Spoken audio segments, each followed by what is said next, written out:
Buenas noches. Dos anuncios. El primero es que este próximo martes reiniciaremos nuestra reunión a las 7:15 de la noche. Les estaré esperando. Es un periodo que no tiene la parte de la alabanza, llegamos directamente a la palabra. Sé que muchos estábamos extrañando ese espacio, pero ya tuvimos la libertad de iniciar. Estamos en el libro de Romanos los martes, y este martes, si Dios nos da la vida, estaremos iniciando el capítulo 13, porque hemos sido muy juiciosos durante todo este tiempo, desglosando desde el capítulo 1. Así que ese es el primer anuncio. ¿Cuándo? ¿A qué horas? 7:15 estamos acá. El segundo, el próximo viernes tendremos un servicio sui generis, les decía, porque vamos a combinar la exposición de la palabra con la adoración y la alabanza. Entonces estaremos cantando una canción y leyendo un pasaje de las Sagradas Escrituras, o al revés. Así que le suplicaría a usted, llegue si puede puntual, y todos aquellos que los entiendo, a un pastor le corresponde entenderlo todo. Algunas personas no hemos desarrollado la madurez de por qué adoramos al Señor, de por qué le cantamos, por qué le componemos. Entonces sería espléndido para usted, si se encuentra en esa situación, que capte y entienda por qué el asunto de la alabanza y por qué estamos componiendo canciones con base en la palabra de Dios y no en nuestras emociones, que son tan temporales y tan engañosas, y por qué si giramos en torno a lo que el Señor nos llama a adorarlo a Él, a nuestro Padre Celestial y al Espíritu Santo. Entonces, ya sabe,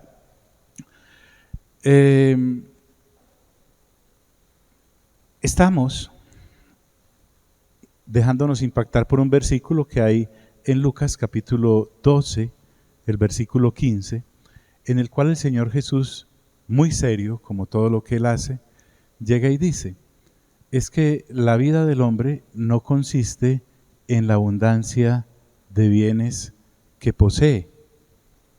Y en vez de seguir derecho, buscando otros asuntos, nos detuvimos ahí a discernir por qué Dios, porque el Señor Jesús es Dios, nos dice que la abundancia de bienes no consiste en la vida del hombre. ¿A qué vida se refiere entonces el Señor? Y también hablábamos de que la palabra de Dios es contracultura. Ella no se amolda al medio ambiente de la sociedad que la recibe y va negociando con esa cultura o subcultura sus principios, sino que es tajante.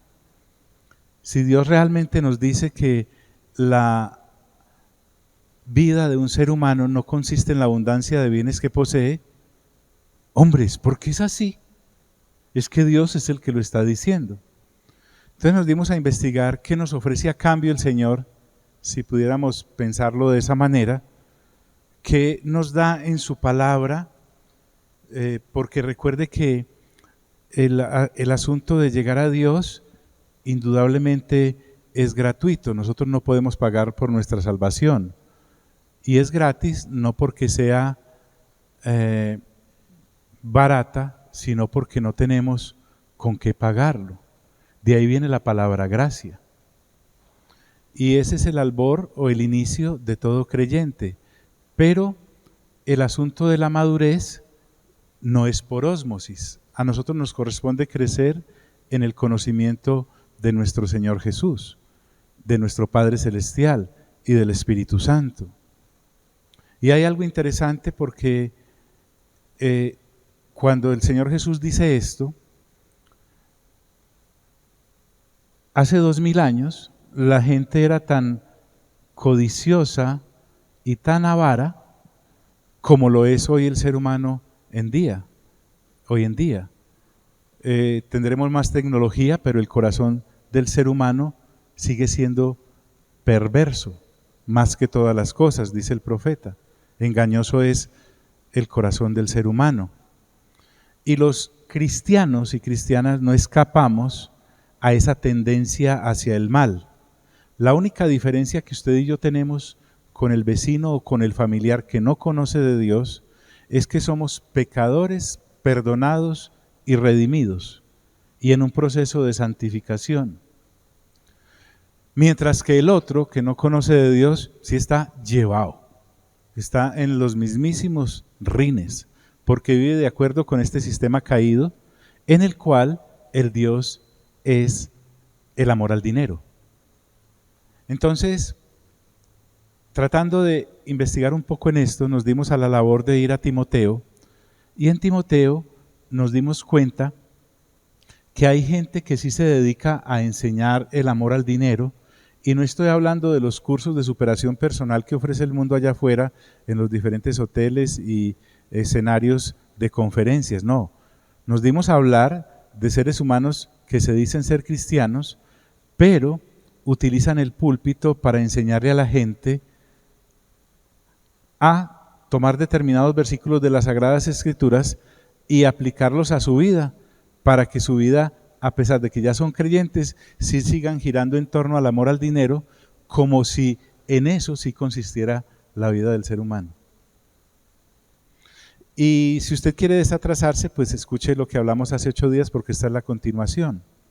Y allí en Timoteo encontramos este versículo en el capítulo 6, versículo 9, que el apóstol Pablo le entrega a su discípulo Timoteo. Y aquí se va a circunscribir a los creyentes que sí se dedican, olvidando las palabras del Señor Jesús, a conseguir dinero como si ese fuera el propósito de su vida. Y entonces él dice allí, porque los que quieren enriquecerse caen ¿en qué? Ayúdeme. Dígalo, ¿en qué? En tentación y lazo. Ese por qué me indica la razón. Lo que el Señor Jesús me está diciendo a través del apóstol Pablo es que este asunto de las finanzas es algo que me absorbe y que yo no puedo manejar. Creyentes que ya habían sido rescatados de su mala manera de vivir, creyendo que podían manejar ese asunto de la avaricia y de la inclinación maligna que trae el amor al dinero. Ojo, no estoy hablando del dinero. Creyeron que podrían enriquecerse sin caer en tentación y en lazo. No son pocos los que a través de las centurias, siendo ya creyentes, se mezclaron en el asunto de el conseguir dinero a costa de cualquier cosa, creyendo que por ya ser salvos eran lo suficientemente fuertes para resistir la tentación y la vorágine en la que se mete el alma, que quiere hacer de las finanzas la motivación de su vida. Los que quieren enriquecerse.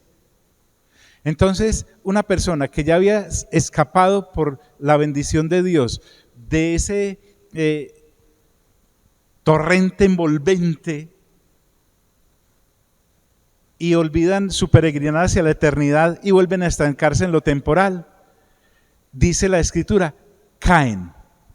La gran mayoría, no estoy diciendo que no haya personas sabias, fuertes, que crean que pueden dominarlo y a las cuales Dios hasta los respalde. ¿Por qué no? Porque Dios puede hacer lo que le dé su divina voluntad. Pero la gran mayoría sí caen en tentación y en lazo. ¿Qué es la tentación a la que se refiere acá el apóstol? Nuevamente en los pecados a los cuales lleva la avaricia y la codicia. La avaricia y la codicia te hace caer en la tentación del pecado. Terminas atrapado nuevamente allí. ¿Eres salvo? Yo quisiera pensar que sí, y que la salvación no se pierde, como si uno juiciosamente se dedica a leer las Sagradas Escrituras, lo afirman.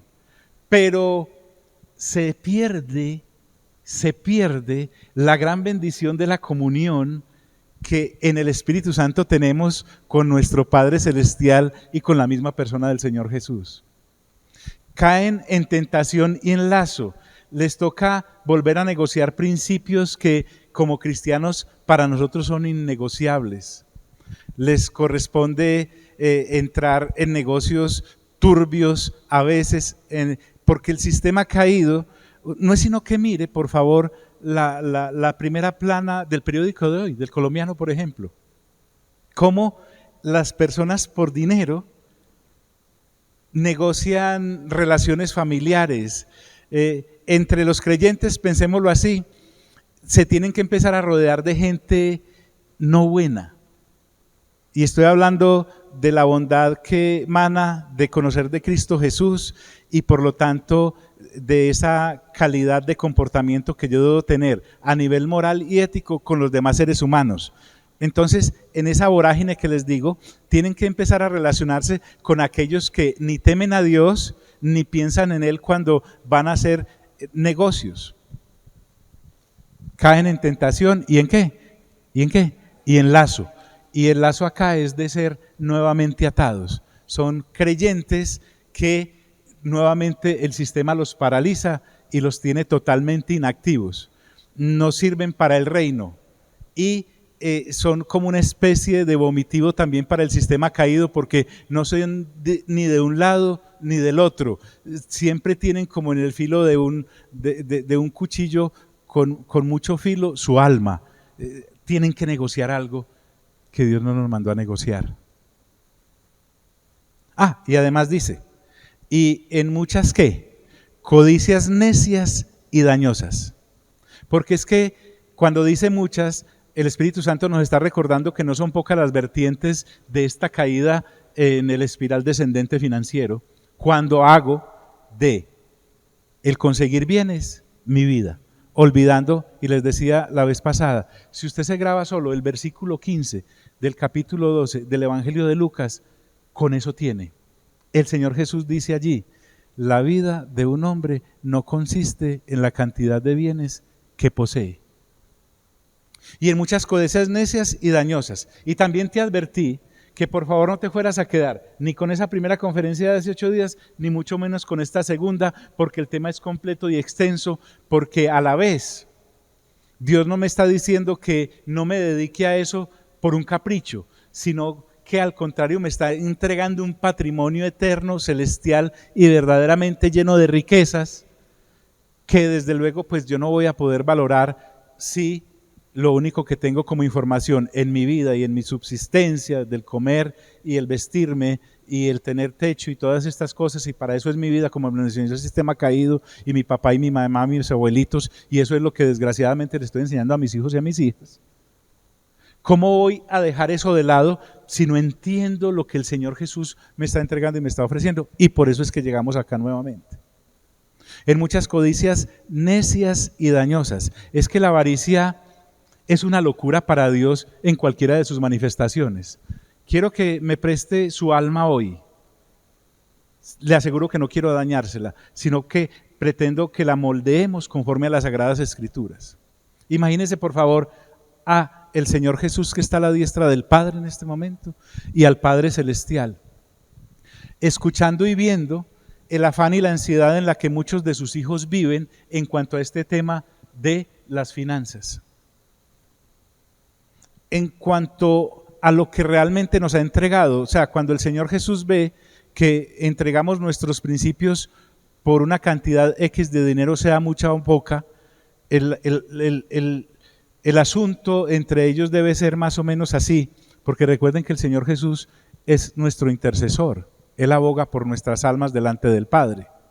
Y el acusador, que es el diablo, está constantemente llevándole asuntos al Padre para que nuestra imagen delante del Padre se deteriore, cosa que el Señor Jesús impide. ¿Por qué? Porque Él entiende y quiere que nosotros como hijos e hijas de Dios lleguemos al carácter de Él para poder agradar al Padre y poder pasar la eternidad con Él. Entonces el Padre Celestial habla con el Señor Jesús y dice, pero ¿por qué me está diciendo eso? ¿Por qué está tan afanado por su mercado, por su vestido, por su techo, por su abrigo, por la manutención de sus hijos, que yo sé que los tiene? ¿Por qué está en este afán? Y el Señor Jesús intercediendo por nosotros. Tranquilo, Padre, el asunto, hablaba con personas que renuevo el entendimiento cada semana y les decía algo que mi amigo el tocayo me explicó, él que ama tanto el ciclismo. Y es lo que ocurre cuando un pelotón de ciclistas viene, todos salen del punto de partida, pero en el transcurso de la carrera, se empieza a fraccionar y se dividen en lotes. Hay uno que va adelante, otro que va acá más atrasito y otro que se van quedando. Él me contaba que allá está usted, más o menos donde está Daniel, en el lote principal, allá va en el que se escapó. Alcáncelos pues. Y miren los pasos que hay de aquí a allá. Por el viento y por la misma situación de la carrera, tal vez yo le llegue, pero ya llego, habiendo hecho un esfuerzo doble y tal vez triple para alcanzarlos, y ellos siguen al mismo ritmo, y entonces estoy ahí es prácticamente matándome. Pero hay gente que definitivamente se quedó, y hay gente que viene más atrás, y está por allá el Benjamín del asunto. Lo interesante con esas carreras es que la gran mayoría llega, unos a un ritmo, otros a otro. Entonces, ¿a qué quiero esta comparación? Hay creyentes que definitivamente no van en el lote de adelante. Ellos se quedaron mirando las cosas de este mundo, las maravillas, entre comillas, de este mundo, obnubilados por las situaciones de este mundo, y de pronto caen en cuenta y dicen, uy, caramba, tanto tiempo que he perdido, y por ejemplo en el caso de nuestra congregación, yo pudiera haber aprovechado más el tiempo y la situación y lo que en ella se enseña, y usted arranca, llega y le llega al lote, llega cansado, llega cansada, pero ahí está. Lo bonito es que ya pasemos al campo cristiano, es que los que vayan en el lote de adelante en el cristianismo no van a mirar con desprecio a los que se quedaron y no quieren avanzar porque andan enredados. Lo reciben, le ayudan, lo impulsan.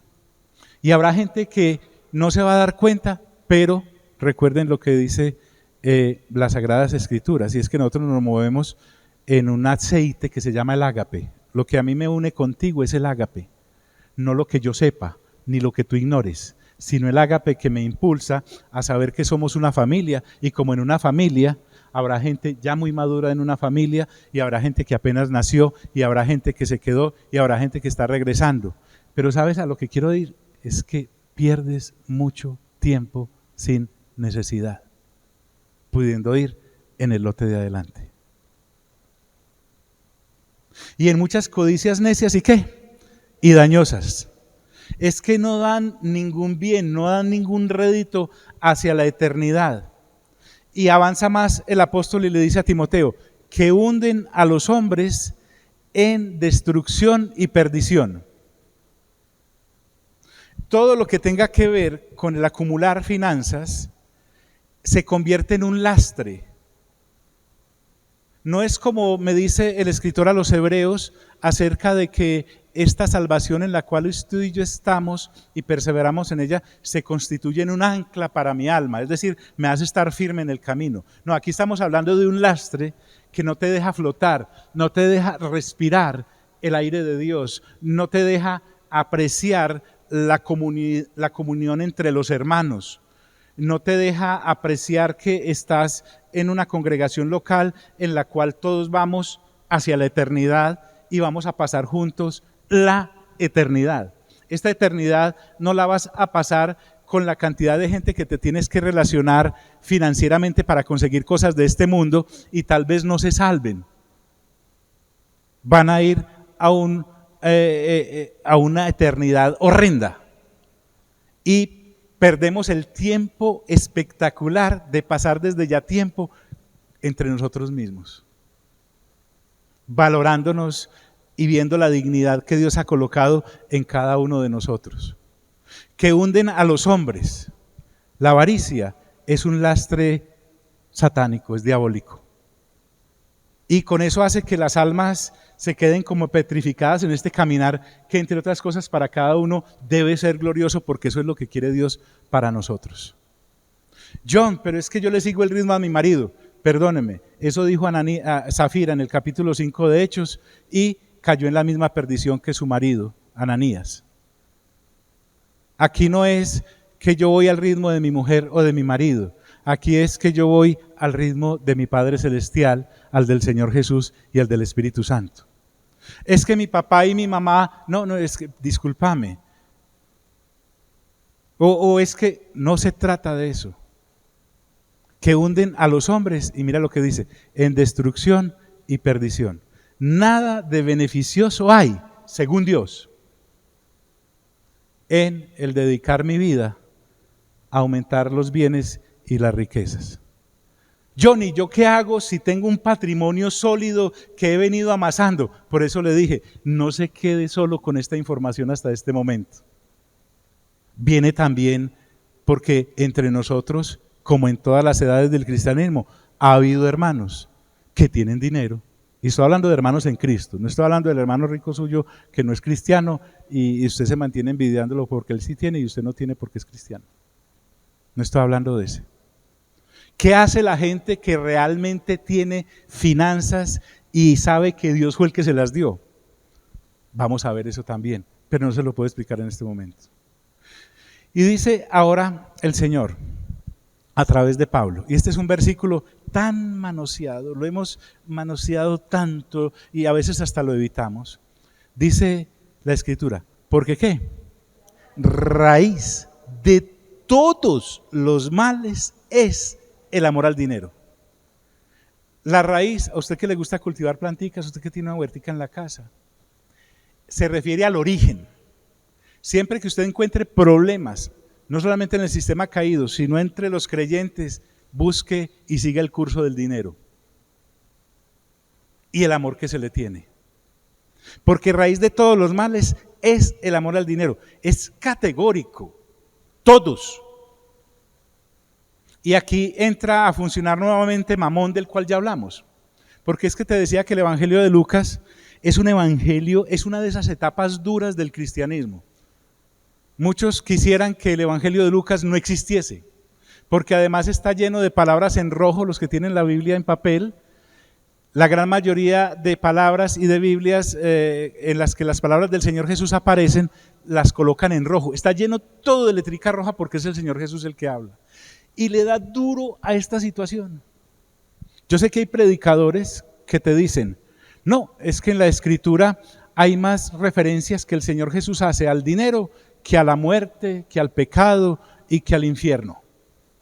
Sí, tiene toda la razón. Pero lo que quieren hacerle creer a la gente es que el Señor cuando hace esas referencias es para acariciar y para aupar y para indicarle a la gente que sigan por ahí. No, la gran mayoría de referencias en las que el Señor Jesús habla de finanzas y cosas es como advirtiéndole a uno, tenga cuidado con todas esas minas quebrapatas que hay en el caminar que tienen que ver con esta situación del dinero. Entonces tenemos muchos creyentes como el sapo, que todos sabemos y cuentan el experimento. Lo sumergen en un recipiente de agua fría, prenden el fogón y el agua se va calentando y el sapo no se va dando cuenta. Y cuando menos piensa, está asado. Eso hace el diablo. Llega y te mete en el caldero de las finanzas. Y no te das cuenta que la temperatura va aumentando y va aumentando. Y cuando ya estás tan agarrado y tan agarrada que lo único que te diferencia del sistema caído del mundo ya ni es el pececito del carro, porque hasta se lo tienes que quitar para poder entrar a determinados corrillos o anillos de finanzas que el sistema caído maneja. Porque raíz de todos los males es el amor al dinero. Mamón entonces siempre aparecerá día tras día en tu camino y te lo estoy diciendo. Yo me confieso como aquellos hombres que se han dado cuenta de que este asunto es inmanejable. ¿Por qué? Porque Dios lo dijo. Dios dijo, la vida de un ser humano no consiste en la cantidad de bienes que posee. Ahora, en Eclesiastés, un hombre adinerado como Salomón dijo esto. O sea, Salomón sí era un hombre rico de toda riqueza. O sea, no piense que estoy hablando de personas comunes y corrientes como nosotros que estamos pagando una casa a 32 años. No. O que sacamos un carro a cuotas y cuando pagamos la última ya no hay nada. No estamos hablando de esa clase de cosas. Estamos hablando de este tipo sí. Nadie tuvo los establos que Salomón tuvo. Nadie tuvo las negociaciones que Salomón logró con Egipto, por ejemplo, cuando les vendía caballos y todas estas cosas. El trono de Salomón no lo ha tenido nadie, solo él. Lo que él construyó e hizo. Así que cuando este hombre habla, yo quiero prestarle atención. Y él me dice, el que ama el dinero, ¿no qué? No se saciará de dinero. Eclesiastés capítulo 5, versículo 10. John, es que usted me está citando a Pablo, que una vez vivía con hambre y otras veces vivía llenito. O Timoteo, que quién sabe qué estrato era. O el mismo Lucas, imagínense de acá para allá con Pablo, qué plata iban a tener. No, te estoy hablando de alguien que sí. Y mira lo que dice, el que ama el dinero, no sé qué, no se saciará, se apasiona por el billete, algo le produce. Créanme, es como un barril sin fondo. Esa persona no hay con qué llenarla. ¿Al que ama qué? El dinero. ¿Qué dijo Pablo por allá? Raíz de todos los males es ¿qué? El amor al dinero. Más o menos así los podemos ilustrar. No lo llena, no le parece suficiente, nunca hay lo necesario. Ella siempre quiere más, él también. Lo podemos disimular. Sepulcros blanqueados, nos diría el Señor. Y continúa diciendo Salomón en Eclesiastés capítulo 5, y el que ama mucho tener, no sacará fruto. Y eso es infle e infle esa declaración de renta, eso pues si no es un evasor. Y dice Salomón, no sacará fruto. A lo que se está refiriendo no es que no se le infle el bolsillo, ni tenga muchas cosas, es que para la vida eterna no produce ningún rédito.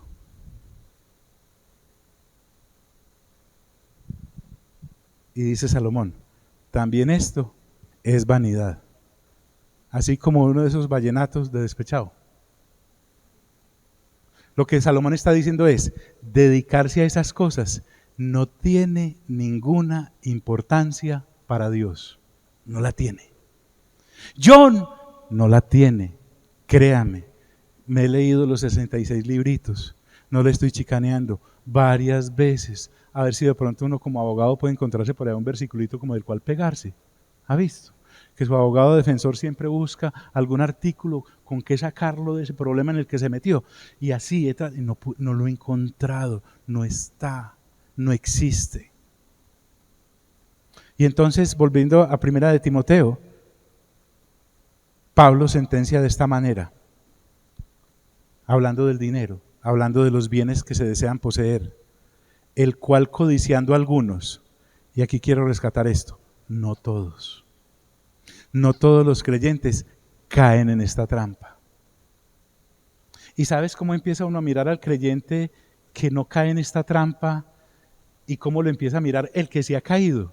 Lo empieza a mirar como tan fanático, ¿no? Siempre como que buscando justificar su pobreza y su falta de cositas. ¿Y sabes qué le pasa a la persona esclava de esta situación? Va perdiendo la compañía de gente buena. Gente buena que siempre le quiere ayudar a conservar su alma, que es el verdadero patrimonio, como vamos a ver que el Señor Jesús enfatiza aquí más adelante, que es el único patrimonio que medio podemos administrar, porque ni siquiera el alma nos pertenece. Y entonces, como vas perdiendo la compañía de gente buena y de gente santa, te tienes que empezar a rodear de gente no santa y gente que no agrada a Dios.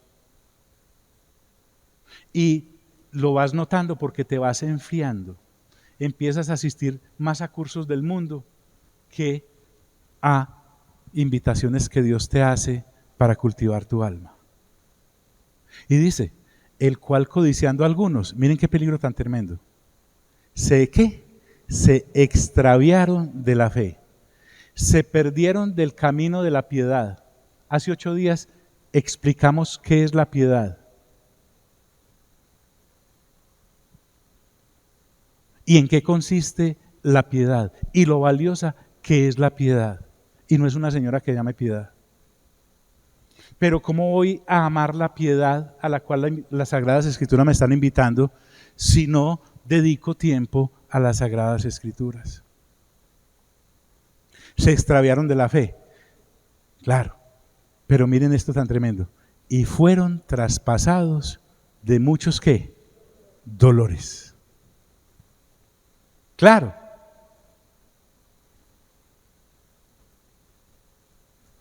Llegas a negociar tanto que cuando me dice el apóstol y fueron, es porque hay cientos de testimonios hace 2000 años de eso. Usted puede encontrar uno de un hombre que se llamaba Demas, que estuvo en el equipo ministerial del apóstol Pablo. Y en cierta ocasión Pablo le escribe a Timoteo y le dice: Demas me ha abandonado porque ha amado más este mundo, el sistema de este mundo. Un tipo que vio milagros, fundó iglesias, hizo cuantas cosas al lado del apóstol Pablo, pero se extravió. Usted ve, por ejemplo, un pastor como el de la Odisea en Apocalipsis capítulo 3. El tipo había conseguido tantas cosas que se creía rico, millonario y saludable. Y el Señor Jesús lo tiene que reconvenir y decirle: eres un pobre, ciego y miserable. Mejor compra de mí gotas para los ojos para que puedas ver. Y adquiere oro de mí. El tipo estaba tapado en la plata, pero se había extraviado del camino de la fe. Y fue tras Judas. A Judas el amor al dinero lo llevó a vender a Dios, ni siquiera fue su fe, a Dios. Y fueron traspasados de muchos dolores. Y yo pudiera contarte casos de la actualidad,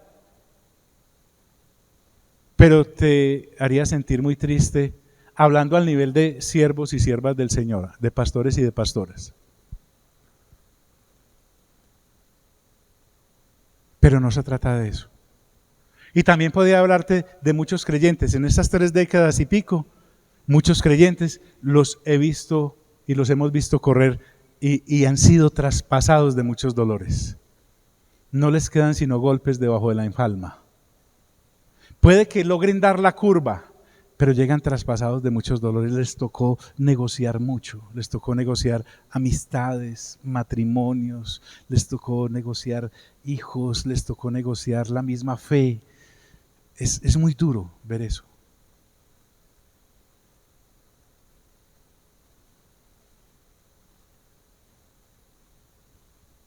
Ahora, Pablo le dice a Timoteo, y ahí quiero que coloques tu nombre, porque esto es lo que realmente el Espíritu Santo quiere. Mas tú, hombre de Dios, y yo te diría a ti, mas tú, oh mujer de Dios. Es decir, a ti, personita que has nacido de nuevo y que quieres renovar tu entendimiento, a ti que realmente estás ubicado en lo que vale la pena para Dios. Por eso te dije, muchos resbalan, pero no todos. Si resbalan ministros, imagínate a nivel de rebaño. El único consejo que Pablo le puede dar a Timoteo, que a propósito, Timoteo estaba pastoreando en Éfeso. Cuando Pablo le escribe a Timoteo, Pablo estaba consciente de que le está escribiendo a un pastor que está en una de las ciudades más prósperas del imperio en ese momento. El dinero iba y venía. Y Timoteo podía estar, como te decía hace 8 días, en el estado de Asaf, envidiando la prosperidad de los impíos, anhelando lo que ellos tenían, sus casas, sus burros, sus caballos, sus carruajes, sus banquetes. Y entonces Pablo tiene que ponderar en Timoteo lo que realmente vale la pena, y es lo que pretendo hoy que hagamos. ¿Y sabes qué le dice Pablo a este hombre? Le dice, huye de estas cosas. No le dice, quédese ahí, que eso pasa. Siga con esas amistades que usted se las va a ganar para Cristo, tranquilo. No se preocupe que... No, le dice, huye. Impresionante consejo. En otras palabras, salga corriendo, huele a azufre. Huye del absurdo espiral descendente del mundo caído que solo te quiere hipnotizado e hipnotizada por los bienes que no consisten, los bienes y su abundancia en la vida de una persona. Tú no puedes, bueno, ¿y huyo y qué? Bueno, y sigue. Una vez huyes de ahí, Pablo le dice, y sigue. Y me va a mencionar cosas que para la persona que está embebida nuevamente en la codicia y en la avaricia, no significan nada. Una vez huyas de eso, le dice, sigue la justicia. John, ¿pero qué es la justicia? No he tenido tiempo en todos estos años de cristianismo. Te recuerdo, es el camino que agrada a Dios. Es el camino que le hace bien al prójimo. Cuando tú y yo leemos nuestro versículo estrella, buscad primeramente el reino de Dios y su justicia. Estamos hablando de investiga cuáles son las normas que rigen el reino de Dios y síguelas. ¿Para qué? Para que en primer lugar agrades a Dios y seas una persona de bendición para tu prójimo. Pero a mí me rige Wall Street. Lo dije bien, ¿cierto? El tipo de cambio es el que me rige a mí. La plata en la billetera, bueno, ya no, el plástico. Y sigue la justicia. Y está hablándole a creyentes. Y le agrega, y la piedad, ya explicada, no voy a volver a hacerlo. La vida piadosa en Dios y para Dios. John, ¿estás hablando como un fanático? No, te estoy hablando como un creyente. Un fanático, ¿sabes qué es y quién es? Un fanático es aquel que es capaz de matar por lo que cree. No, yo soy un creyente. Soy una persona que soy capaz de morir por lo que creo. Hay una gran diferencia. John, ¿y no pierde uno mucha gente? Sí, pero me ganó la amistad de Dios. Y la piedad. Y otro, miran, es que si pudiéramos colocar esto en el formulario de declaración de renta de Dios, y Él sí valoraría, a ver, ¿cuánto de justicia hay en ti? Ahora, recuerda, después de ser salvo, porque tu salvación es gratis, de ahí viene la palabra gracia. No podías pagar por ella. Te la tuve que regalar. Pero la madurez si no es por ósmosis. Quiero evaluar qué hay en ti de justicia. Quiero evaluar qué hay en ti de piedad. Y quiero evaluar qué hay en ti de fe. Esa fe que nos sostiene durante este peregrinar terrenal donde hay tantas tentaciones para finalmente llegar a su presencia eterna. Durante mucho tiempo, de manera equivocada, muchos predicamos la fe para conseguir cosas. Pero realmente la fe es para agradar a Dios. Y otra, mire este rubro en la declaración de renta de Dios. El amor, el ágape. Tan intensamente señalado el ágape en las Sagradas Escrituras. Ágape, que es el aceite, vuelvo y te digo, con el cual nos relacionamos entre nosotros como familia de Dios, pero algunos no sabemos ni siquiera que tenemos una familia. Y además con el prójimo. ¿Por qué? Porque eso fue lo que el Señor Jesús vino a enseñarnos, cómo se relaciona el Padre, el Hijo y el Espíritu Santo y se relacionan en ágape, y como somos su familia, quieren enseñarnos eso, pero no me puedo quedar ahí. Pero el amor sí tiene un gran fundamento en el patrimonio de Dios, en el que vale la pena. Y hay otro, la paciencia. Diga conmigo, paciencia. Pero no es la paciencia para aguantarme a mi hijo que molesta mucho. No, eso es el precio de ser papá. No es la paciencia para aguantar, es la paciencia para perseverar e ir persistentemente al encuentro con Dios. Esa paciencia que me llena de virtud a pesar de las pruebas o de los éxitos. Porque Pablo acá nos está dirigiendo al creyente que lo apartó una desgracia familiar. No. Pablo se está refiriendo acá al creyente que de pronto tuvo abundancia y éxito.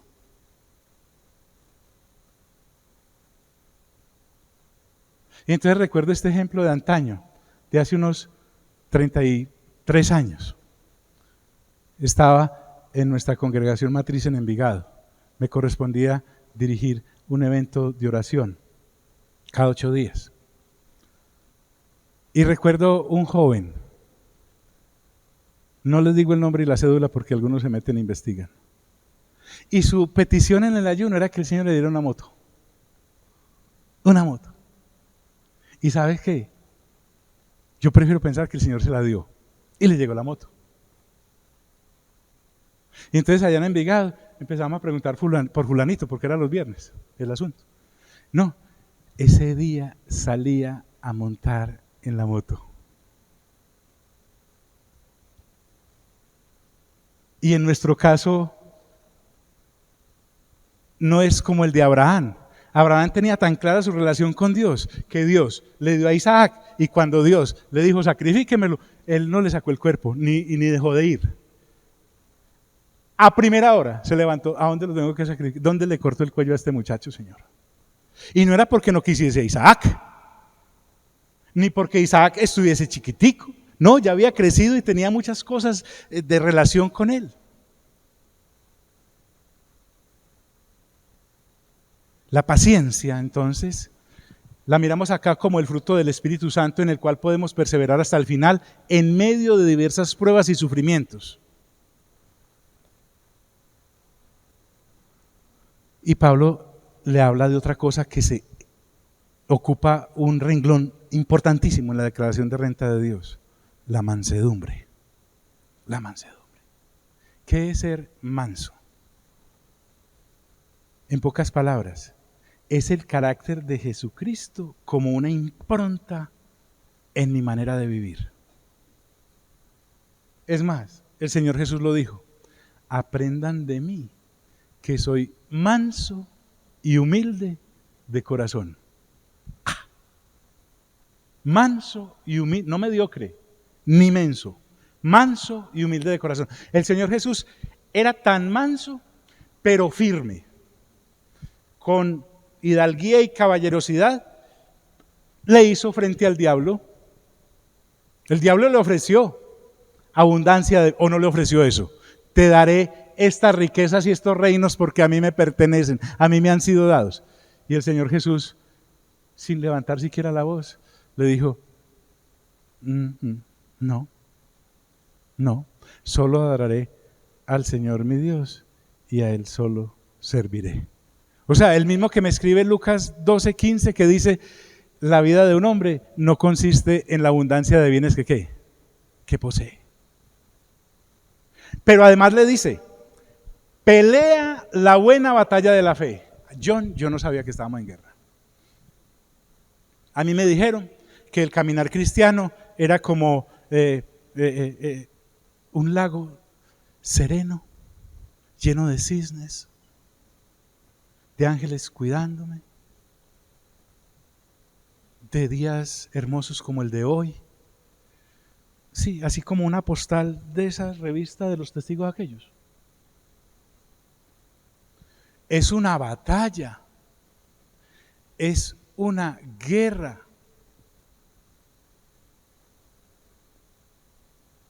Momentos en los cuales pareciera que el ángel de Jehová, que dice que nos cuida, como que se descuida. ¿No se ha sentido usted a veces como botado? ¿Ah? Y en vez de tener ese lago suave, hermoso, eso está lleno de tormentas. Y además tiene caimanes con tiburones y leviatanes. Por eso Pablo le dice, pelea la buena batalla de la fe. Es que hay una mala batalla. ¿Sabe cuál es la mala batalla? En la que el diablo mete a la gente en el mundo y en su sistema caído. Y para conseguir y adquirir bienes y riquezas, les hace vender no solamente el alma, sino la de la familia, la de los antepasados ya muertos y la de los que vayan a llegar. Hay una buena batalla. Es una buena guerra la que usted y yo libramos por el alma que Dios nos dio para agradarlo. Es una batalla que en primer lugar libramos contra el pecado y cualquiera de sus manifestaciones. Es una batalla que libramos contra las huestes del maligno. Es una batalla, entre otras cosas, ya ganada. Pero ¿cómo puedo estar confiado en una batalla si pienso y no me doy cuenta de que no sé nada de esa batalla ganada en la cruz del Calvario, en donde principados y potestades fueron exhibidos como aquel que ganó en la guerra trae a sus prisioneros, jalándolos por un lazo y llenos de cadenas en sus manos y en sus pies? Porque Cristo Jesús ganó todo para nosotros, pero nos corresponde apropiarnos de eso que el Señor Jesús ganó y el Espíritu Santo está empeñado en que lo hagamos. Pero ¿sabe qué? La batalla del amor al dinero es una mala batalla y es además perdida, porque el que se sume en eso pierde, pierde y pierde. Pablo le dice, pelea la buena batalla de la fe. ¿Y sabes cuál es el premio y el galardón en esa buena batalla de la fe? La vida eterna. Mira al de lado, por favor, y dígale, la vida eterna.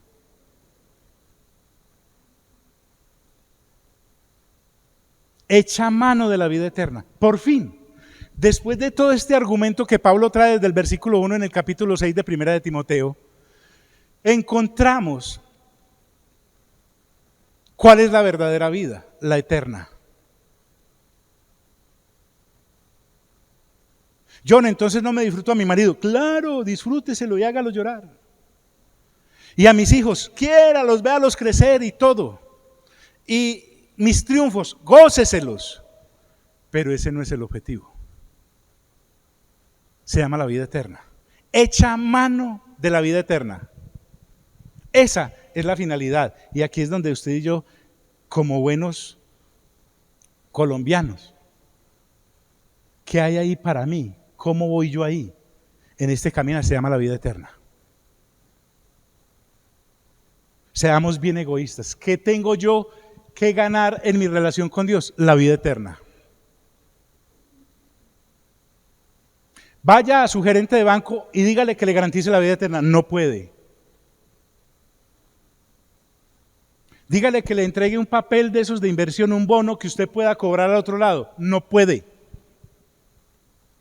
Jesús sí. Jesús te dice, yo te doy la vida eterna. Porque es que la vida eterna es un llamado. Dios me llamó a la vida, es que no sé cómo ser más claro. Es como si el Señor Jesús se parara allí en la esquina, en el cruce de la transversal superior con la loma del tesoro, a decirle a la gente, los llamo a la vida eterna. Porque este mundo se está incendiando, se está acabando. Algunos pretendemos un evangelio de Hello Kitty, muy pipiripau. Imagínese esto, que hay un incendio allá en la torre de su edificio. Un incendio. Y el administrador hace como las autoridades cuando el Nevado del Ruiz se desplomó, llamando a calma a la gente y decirles que tranquilos, que no estaba pasando nada. O usted es bombero, un bombero raro, en medio del incendio y todo quemándose, baja tocando de apartamento en apartamento, diciendo tranquilo, no se preocupe, son unas llamas que están consumiendo el edificio, pero tenemos mangueras suficientes para eso. Así hay algunos creyentes hoy en día que no han caído en el asunto. Y es que hay un fuego eterno del cual estamos siendo librados.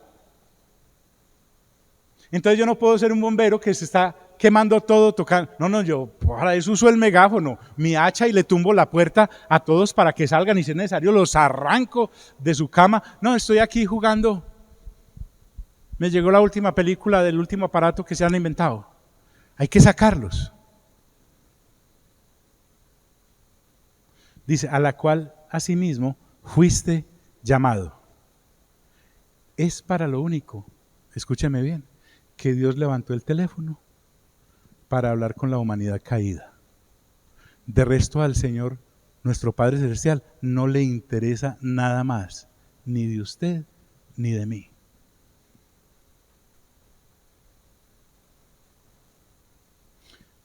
Estoy hablando con aquellos que realmente tuvieron un encuentro personal con Jesucristo en algún momento de sus vidas. No estoy hablando con aquel o aquella que a la religión juega. No estoy hablando con eso. Pablo le dice a Timoteo, tú hiciste la buena profesión de fe delante de muchos testigos. Está refiriéndose al momento de la conversión de Timoteo, que su familia se tuvo que haber dado cuenta cuando lo encontró en Hechos capítulo 16 y era hijo de un padre griego y de una mujer judía. Está refiriéndose a cómo Timoteo fue renovado en su entendimiento, porque en las cartas a Timoteo, Pablo le dice a Timoteo, yo sé que la fe que hay en ti ahora habitó antes en tu abuela Loida y en tu madre Eunice, y estoy seguro, y también le dice, y que desde la niñez sabe las sagradas escrituras. Estoy hablando de ese Timoteo, estoy hablándote a ti que tuviste ese encuentro a tu manera con Dios o Dios a su manera contigo. Y además Timoteo fue llamado a ser ministro del Señor, no se quedó ahí en el rebaño, él hizo una profesión de fe y Pablo le dice a Timoteo, tú una vez fuiste salvo, una vez salvo te dedicaste a dar testimonio de que fuiste salvo y una vez diste ese testimonio, ahora lo das para que otros reciban ese llamado eterno a la vida eterna. Y le dice, delante de muchos testigos. Timoteo no tenía una fe escondida para el culto nomás. ¿Cuándo puede venir? No. Me gusta Pedro. Miren, lo que el apóstol Pablo dijo en Romanos, Primera, Segunda de Corintios, Gálatas, Efesios, Filipenses, Colosenses, Primera y Segunda de Timoteo, Primera y Segunda de Tesalonicenses, Tito, Filemón, ¿me faltó alguna? El apóstol Pedro lo dijo en 2 cartas. Y todo esto que acabamos de ver en todos estos versículos, Pedro lo dice en un solo versículo. Qué capacidad de síntesis la del hermano Pedro. Miren Pedro cómo resume todo esto y por qué usted y yo estamos en este trasegar en un solo versículo. Allá, en su primera carta, en el capítulo 1, versículo 9 dice, obteniendo el fin de vuestra fe. ¿Y sabe cómo sentencia? Que es la salvación de vuestras almas. Ese es el fin de nuestra fe. En últimas, ¿qué es lo que Dios quiso al enviar a Jesús? Que no me fuera al infierno. Pedro lo entendió. Pedro no fue llamado por el Señor a que escribiera 2 cartas y Pablo 13 o más. Los llamó para que no se fueran al infierno, pero además les dio la posición de ser familia de Dios para la eternidad. O sea, ¿para qué nos reunimos usted y yo? En un servicio. Porque le estamos dando gracias a Dios, porque hemos entendido cuál es el fin y la motivación de nuestra fe. Que mi alma no se vaya al infierno. Y procurar que la de mi marido, la de mi mujer y mis hijos no se vayan al infierno. Para estar en un tiempo tan peligroso que durará hasta que el Señor Jesús regrese, jugando a la religión, pensando que Dios me llamó a otra cosa que no sea esa. Entonces hemos tratado de quitar todos los obstáculos que te entretengan en cualquier otro objetivo. Por eso no hay cursos, por eso ni plata pedimos, para que nadie tenga la disculpa de decir, no tuve tiempo de dedicarme a averiguar cuál es el fin de mi fe. Te lo resumo. Con el versículo 12 15 del capítulo 12 de Lucas y este de Primera de Pedro, capítulo 1, versículo 9, con esos dos versículos te evitas leer las Sagradas Escrituras. El primero lo dijo el Señor Jesús y te dice, tu vida no consiste en la abundancia de bienes que tengas. Y Pedro dice, estás metido y estás metida en esto, porque lo único que tienes, y para eso exhibes tu fe, es para salvar tu alma. Y de una vez estés convencido de eso, te dediques a sacar de ese pantanero a los demás.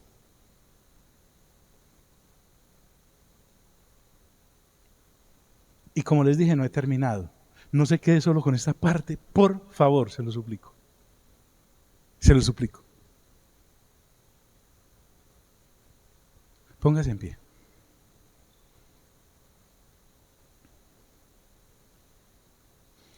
Amado Padre Celestial, qué serio es esto.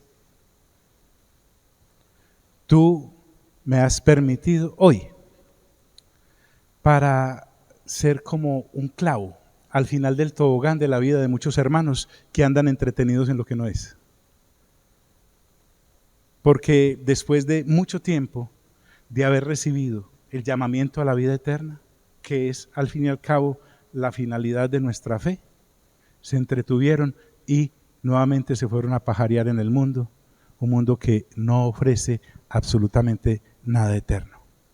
Yo te pido, amado Padre, que por odioso que sea para algunos este mensaje que es mi mensaje, tú los persigas, amado Espíritu Santo, y les abras el entendimiento, les penetres en su cerebro y llegues hasta su alma y les hazlos soñar, Padre, muéstrales la situación tan peligrosa en la que el alma de una persona se encuentra sin Dios, o en el juego tan peligroso en el que se halla todo aquel creyente que no esté dedicado a cuidar y preservar su alma y la de su familia y la de los que lo rodean.